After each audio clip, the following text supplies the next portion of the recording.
The Education Reform Panel, Director General and Special Advisor to the Prime Minister, Ms. Eriko Yamatani, is here with us today. The second report that was announced today will revisit class hours that were cut and will allow for Saturday classes now? It is important for children to play hard, sleep hard, study hard, and to become contributing members of society. So we hope to have education which balances academic development as well as physical development. So education with less pressure is important, but we hope to make Saturdays available to hold classes. So won't this resort to rote learning?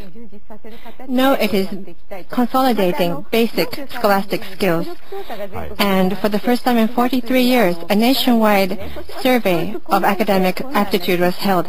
And later on this year, the results will be released. And the disparities have surfaced, and the Prime Minister wants all students all over the nation to have the same levels of academic skills.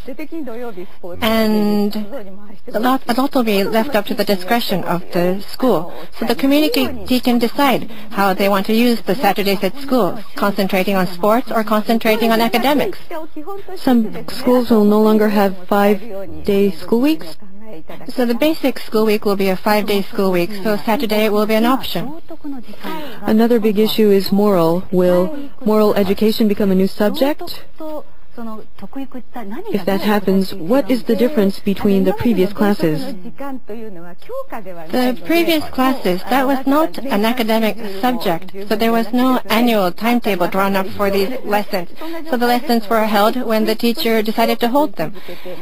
So what we're proposing, moral education classes, the new classes will be an academic subject, and that will teach all the human virtues, discipline, kindness, and fraternity, and we will teach students about the Japanese spirit as well as of the spirits of people around the world, and to teach them traditional values.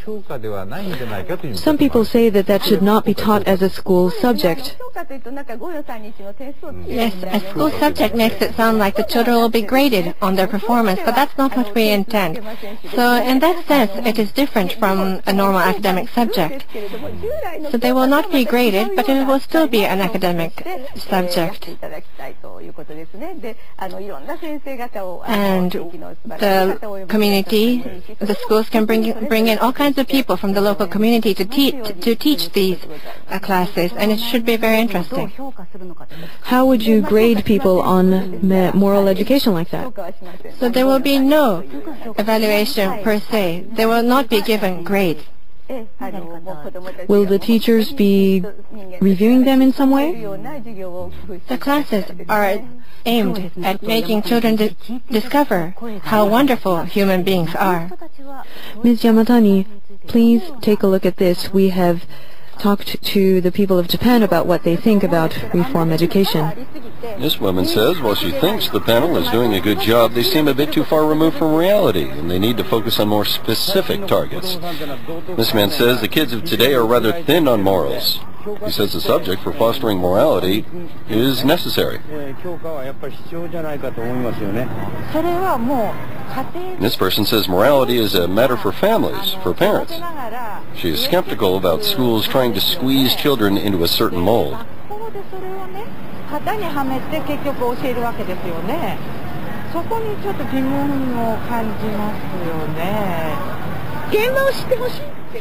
And this person says the panel really needs to get an idea of what is actually happening in schools. The panel merely seems to be debating issues from the outside looking in. So some of the people say that it's as if they're criticizing. The panel has toured a lot of schools, and we have been holding a lot of hearings, and it is wonderful that the general public has so many opinions and ideas about this scheme.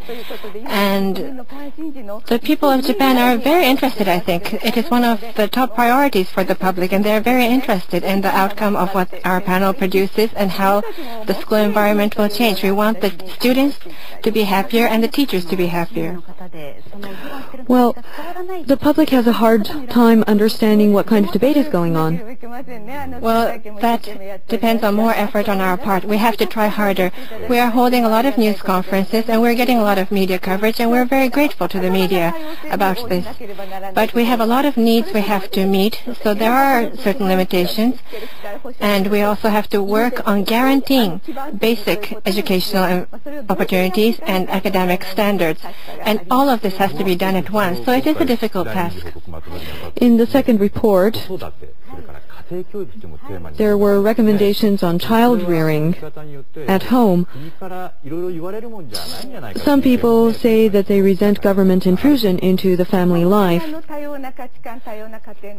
So there are many families with all kinds of different values, so we must respect all of the family values.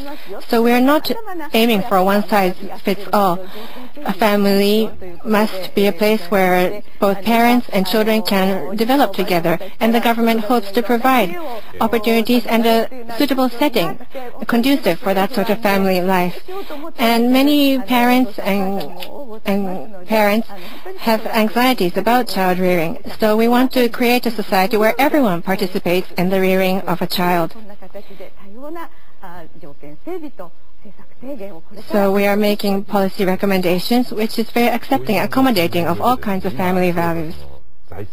The government has said that education is now using a lot of money, or budget has become a burden. The government is trying to reduce budget outlays. However, Japan, compared to other industrialized countries, spends very little on education reform. How will you secure enough for education as a budget? When we think of the future of Japan, it is important to reconstruct the national coffers, and we also have to revive education, so everything is important. But regarding educational reforms and the issues that we are debating in our panel, these are very important issues. So budgets must be allocated for the schemes that we are proposing, and we will demand this. And for the budget for this fiscal year, the education budget has grown by 4.3%. Other areas of the budget have been shrunk. So education has been given a larger budget, and I think this will help to move things forward. In the elementary school, children will be now able to experience 1 week of experiencing nature, and in junior high school, there will be opportunities to experience various jobs. And this will take place at the high school level also. So for such new programs to be introduced, additional budgets are necessary. Just one question. There must be many opinions in the ruling bloc as well, but how will the panel take specific action based on this report? In the first report, we made 4 proposals. We recommended a revision of disciplinary measures in the classroom and a revision of legislation. And once again, in our second report, we will be making 4 recommendations, which includes more flexible curriculums and a different system for teachers' wages, and a reform of the university system, and so forth. So, and we do have the education minister's support on the recommendations we have proposed. So the recommendations will be put into practice.